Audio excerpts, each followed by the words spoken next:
আজকে আমরা পড়ব ইনক্লাইন্ড প্লেনের উপরে প্রজেক্টাইল মোশন।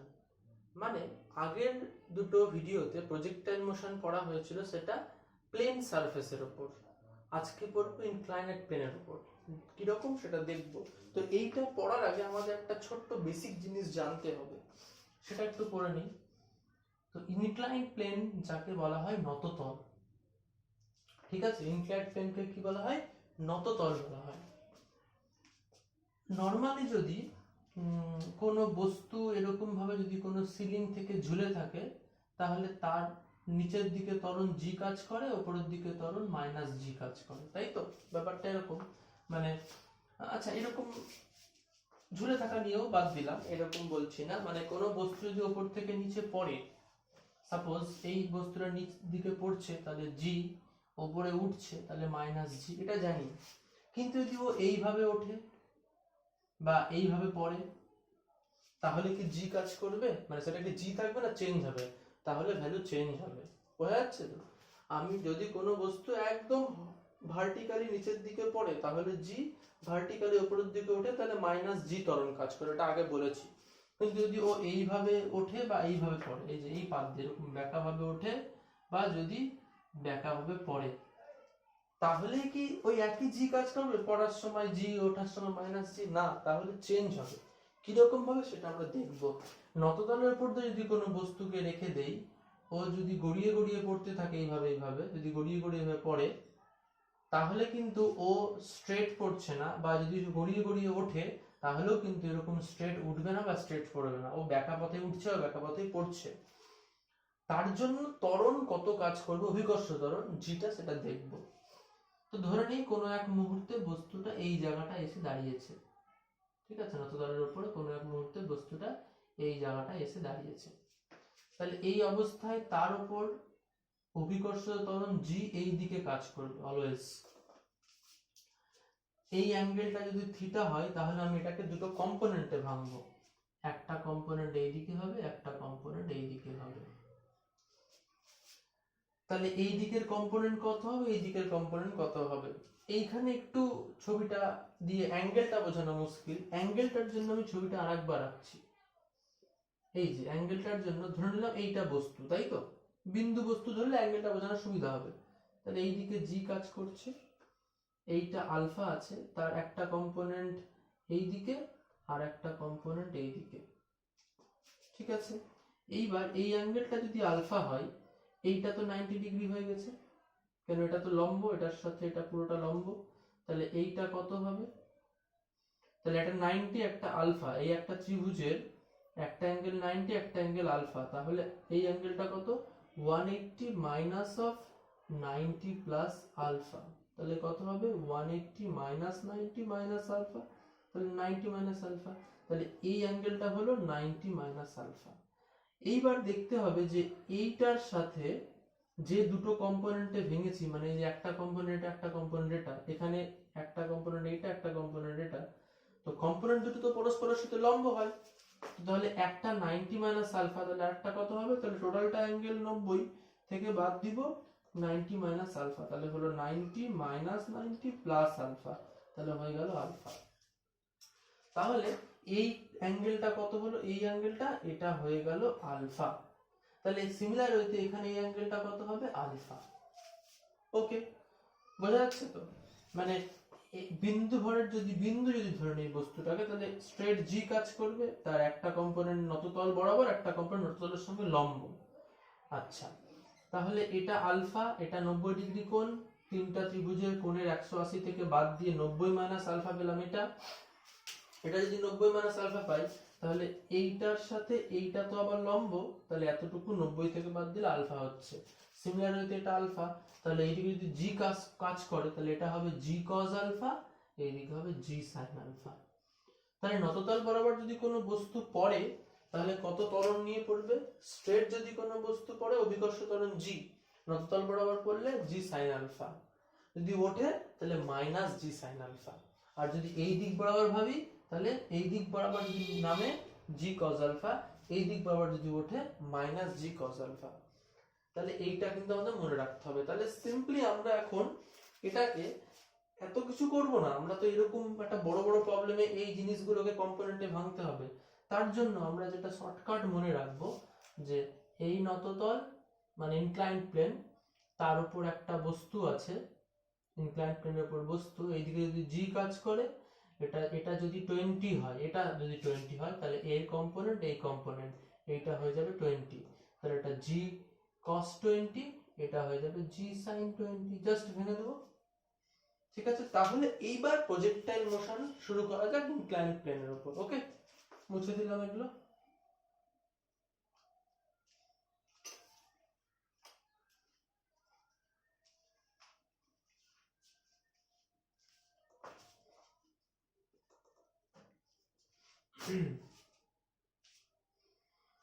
সে ছবিটা আমি এখানে আঁকছি।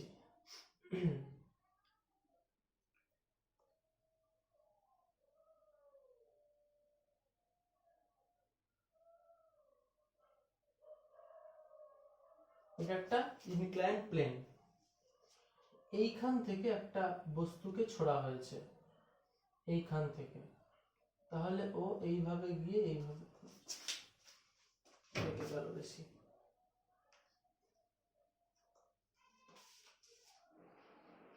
তাহলে ও এইভাবে গিয়ে এইভাবে এসে পড়বে। বোঝা গেল?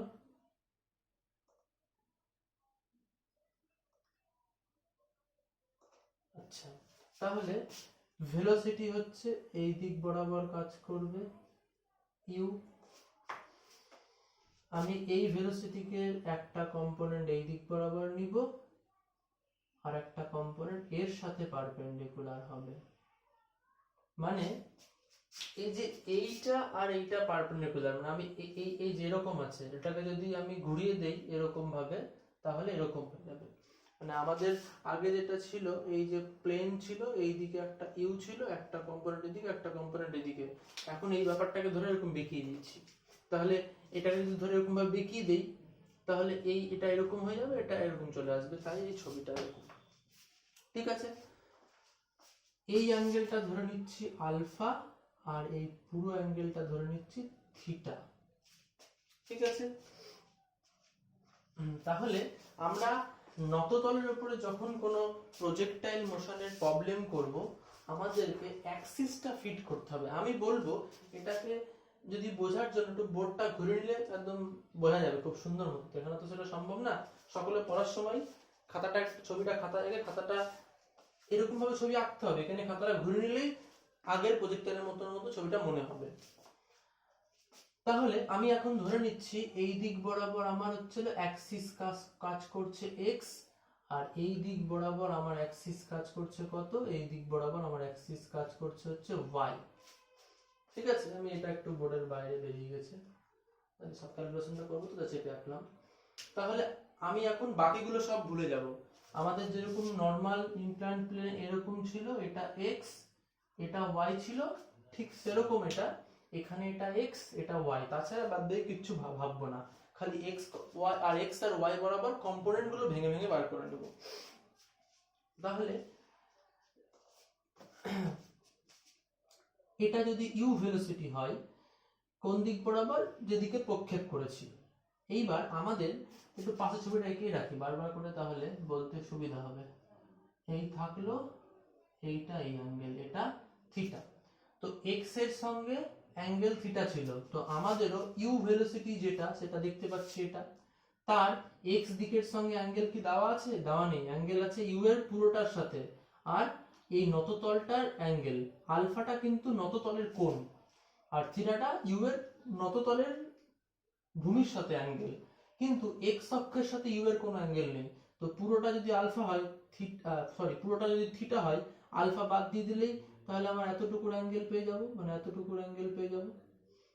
তাহলে এতটুকুর অ্যাঙ্গেল কত হবে, যেটা আমি কার্ভ করলাম অতটুকুর অ্যাঙ্গেল হবে পুরোটা থিটা মাইনাস আলফা। ঠিক তো?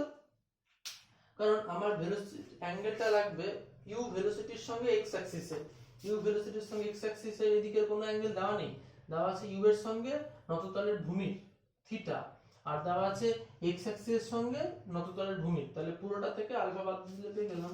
তাহলে u x অ্যাক্সিস বরাবর ভেলোসিটি কত হবে, যেটা u হয় তাহলে দিয়ে কত হবে u cos theta minus alpha, কারণ এক্স অ্যাক্সিস বরাবর তো কোণ থিটা মাইনাস আলফা আছে।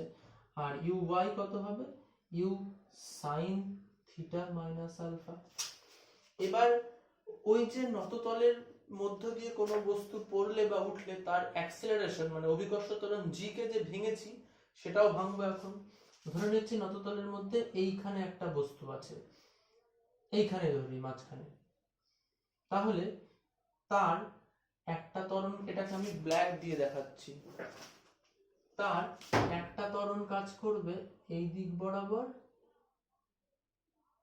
এটা হচ্ছে অনুভূমিক দিয়ে জি কাজ করছিল একদম হরাইজন্টালি মানে ভার্টিক্যালি, আর আরেকটা কাজ করবে এই দিক দিয়ে, এটা হচ্ছে একদম ভার্টিক্যালি ডাউনওয়ার্ড যেটা নরমালি কাজ করে, কিন্তু নততল বরাবর একটা, নততলের সঙ্গে লম্ব দিকে একটা। এইটা আলফা হলে এইটাও আলফা হয়, আগের ছবিটাতে বুঝিয়েছি।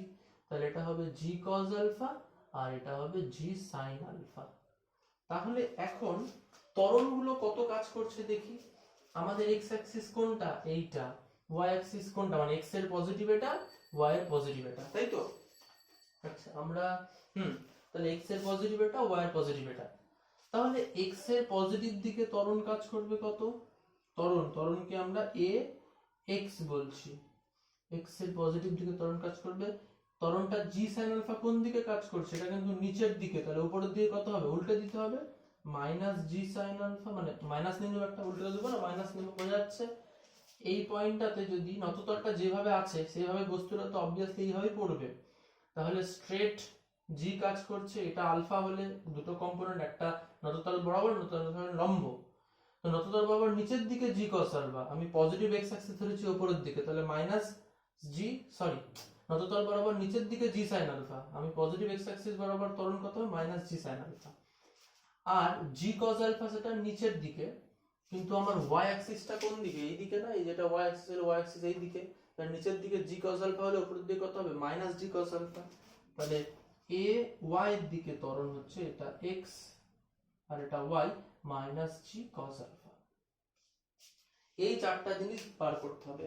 তো ইনক্লাইন্ড প্লেনে মানে নততলের উপরে যদি কোনো বস্তুর প্রজেক্টাইল মোশন দেয় তাহলে এই ছবিটাই দিবে এমন কোনো না, এটা আমি একটা এক্সাম্পল নিয়ে বলছি, আরো যে কোনো রকমের ছবি এঁকে দিতে পারে, মানে কোশ্চেনে বলে দিবে। আমাদের এই কাজটা করতে হবে, এই কাজটা জানলে বাকিটা করা খুব ইজি। মানে আমাদেরকে ছবিটা এঁকে অ্যাঙ্গেল গুলোকে ডিস্ট্রিবিউট করে আমাকে ভেলোসিটি আর অ্যাক্সেলারেশনের কোন দিকে কত সেটা দেখে নিতে হবে। আমি একটা অ্যাক্সিস ফিট করেছি, এদিকে এক্স এদিকে ওয়াই, কারো যদি মনে হয় অ্যাক্সিস অন্যরকম ভাবে ফিট করতে পারবে তাও করা যেতে পারে, মানে এটাকে ওয়াই ভাববে এটাকে এক্স ভাববে তাও চলবে। তো নর্মালি নততলটা তো এরকমও হতে পারে না, এই ছবিটা ব্যাখ্যা করেও থাকতে পারি, তখন ব্যাপারটা কি হবে, অ্যাক্সিস গুলো যেরকম ভাবে ইচ্ছা নেব, বা নততলটাও একটু অন্যভাবে ছবি দিতে পারে, বিভিন্ন কঠিন কঠিন প্রবলেম গুলোতে দেয়। তো আমাকে মেন কাজ হচ্ছে হলো আমাকে অ্যাক্সিস ফিট করতে হবে। তো আমি অ্যাক্সিসটা ফিট করেছি, একটা এইদিকে একটা এইদিকে। এবার যদি নরমালি থাকতো তাহলে বলতাম জি নিচের দিকে উপরে মাইনাস জি, এখন যদি নততল বরাবর পড়ছে মানে ও তো সোজা হয়ে পড়ছে না বা সোজা হয়ে উঠছে না, বেঁকা হয়ে পড়ছে, তাই জি কে কম্পোনেন্টে ভাঙা দেখালাম ভিডিও শুরুতেই, সেটা হচ্ছে হলো এটা যদি আলফা হয় এইদিকে জি কস আলফা, এদিকে জি সাইন আলফা, তাহলে নততল বরাবর নিচের দিকে ত্বরণ জি সাইন আলফা, আমার এক্স অ্যাক্সিস এদিকে ধরেছি তাহলে মাইনাস জি সাইন আলফা হবে, এক্স এক্স ত্বরণকে এক্স বলছি, আর এই দিকে ত্বরণ হচ্ছে জি cos আলফা, কিন্তু আমার y অ্যাক্সিস যেহেতু এই দিকে তাহলে এই দিকে, তাহলে ওই দিকে হবে মাইনাস জি cos আলফা। আর ভেলোসিটি u এর দুটো কম্পোনেন্ট, ভেলোসিটিটা সব সময় করে কার সঙ্গে, অ্যাঙ্গেল x এর সঙ্গে, তাহলে u cos theta u sin theta হয়, কিন্তু আমাদের x এর সঙ্গে অ্যাঙ্গেল কত সেটা এই যে থিটা মাইনাস আলফা, তাহলে u cos theta minus alpha, u sin theta minus alpha. এবার ন্যাচারাল অ্যাজ ইউজুয়াল ক্যালকুলেশন, কোনো ব্যাপার না। প্রথমে বার করব হচ্ছে ম্যাক্সিমাম হাইট,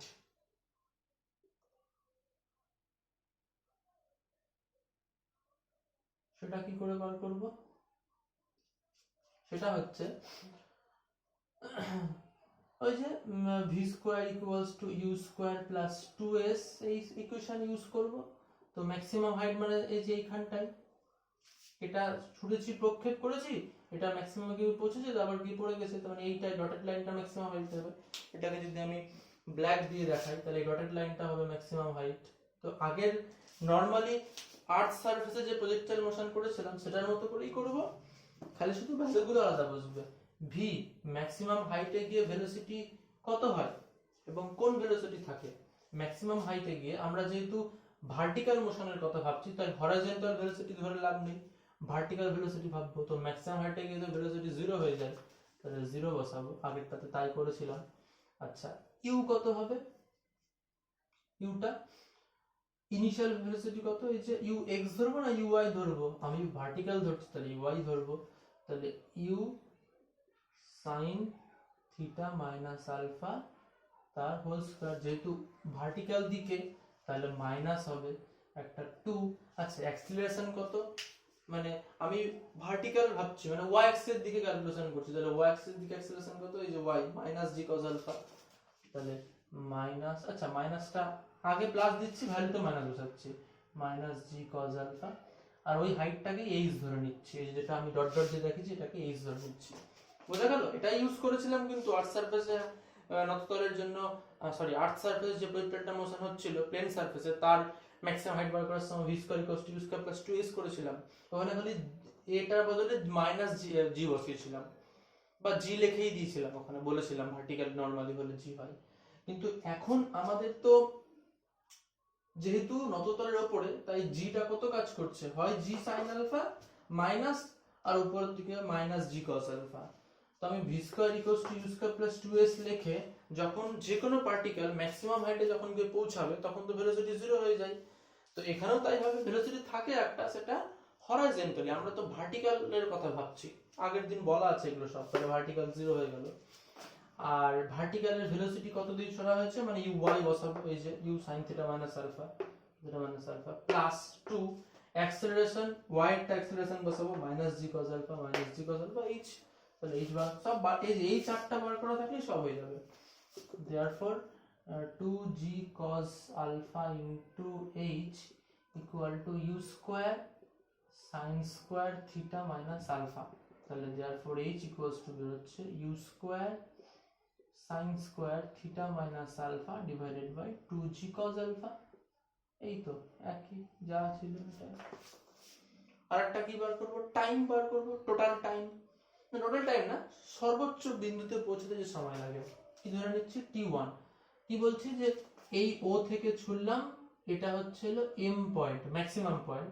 তো ও থেকে ম্যাক্সিমাম পয়েন্টে পৌঁছতে যে টাইম লাগে, তাহলে সেটার জন্য আমি লিখি এখানটাই যে টাইম ক্যালকুলেট করছি কোথায়? For maximum height, for maximum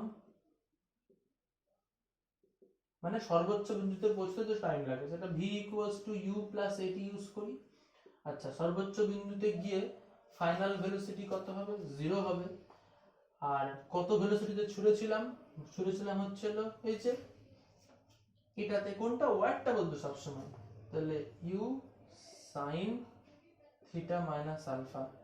acceleration কত? ওয়াইডটা মাইনাস জি cos আলফা। টাইমটা ধরে নিলাম t1, তাহলে therefore t1 ইকুয়ালস টু হয়ে যাচ্ছে u sin theta minus alpha divided by g cos alpha. এইবার এখানেও আরেকটা কথা প্রযোজ্য, সেটা কি কথা? যে যদি, যেহেতু আমার এখানে কোনো এয়ারের মানে রেজিস্ট্যান্স নেই, বায়ুর কোনো বাধা নেই, নরমালি পড়ে যায়, তাহলে এই ম্যাক্সিমাম হাইট থেকে পড়তেও সেম টাইম লাগবে। টোটাল টাইম কত হবে? এটা 2 টাইমস হয়ে যাবে।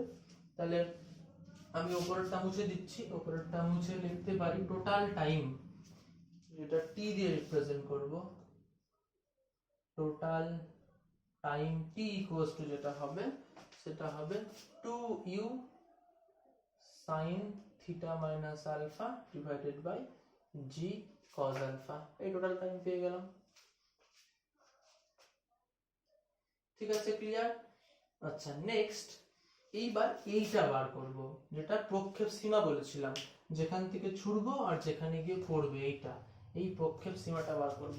ওই আগের মতোই, মানে ফার্স্ট ভিডিওটা দেখলে এগুলো সব পারা যাবে, খালি শুধু এখানে ডিফারেন্সটা কোথায়? টোটাল ক্যালকুলেশনটা হচ্ছে নততলের উপরে। তার জন্য কি কি চেঞ্জ হয়েছে? জিটা আর আগের মতো প্লাস জি মাইনাস জি নেই, কোনটা বসাবো লিখে নিয়েছি, আর ভেলোসিটি কত হবে সেটাও লিখে নিয়েছি, আর অ্যাঙ্গেল গুলো বার করে নিয়েছি, ব্যাস এতটুকুই ডিফারেন্স, আর কিচ্ছু না। মানে এটা কঠিন ভাবে ভাবতে গেলেই কঠিন হবে। আমরা আগেরটা খুব যদি ভালো মতো দেখে থাকি এবং প্রত্যেকটা স্টেপে ক্যালকুলেশন ভালো মতো দেখে থাকি, যে কোনটা স্টেপ কি বার করার জন্য কোন ইকুয়েশন ইউজ করেছিলাম, এখানে সেটা ইউজ করব, খালি শুধু এখানে চেঞ্জটা কি হয়ে যাবে, আগেরটাতে যা যা জি বসিয়েছিলাম প্লাস জি মাইনাস জি সেগুলোর ভ্যালু যেখান থেকে ওয়াই অ্যাক্সিস আর এক্স অ্যাক্সিস নিয়ে নিতে হবে আর ভেলোসিটি।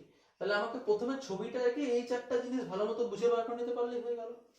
আচ্ছা, তো রেঞ্জ বার করার সময় আমি এই যে বলেছিলাম যে ও থেকে এই বিন্দুতে ওপর পথ দিয়ে যেতে যে সময় লাগবে যদি এইভাবে যাই সেম সময় লাগবে। তাহলে এই দিকে ভেলোসিটি কত কাজ করছে, মানে এক্স এর দিকে এই যে লেখা আছে এত, তাহলে velocity u cos theta minus alpha equals to displacement by time. কত ডিসপ্লেসমেন্ট হয়েছে ধরে নিচ্ছি রেঞ্জটা আর, কত টাইমে গেছে, যে টাইমে ওপর দিয়ে নিচে এসে এইভাবে ঘুরে পড়েছে সেটা টোটাল টাইম টি। তাহলে এখান থেকে দেয়ারফর আর ইকুয়ালস টু হবে t into u cos theta minus alpha, just theta বসিয়ে দেবো তাহলেই হবে। তাহলে 2u ইনটু টি এর ভ্যালুটা কত, এই যেখানে আছে বসিয়ে দেবো 2u sin theta minus alpha divided by g cos alpha into u cos theta minus alpha. তাহলে আমার হচ্ছে কত,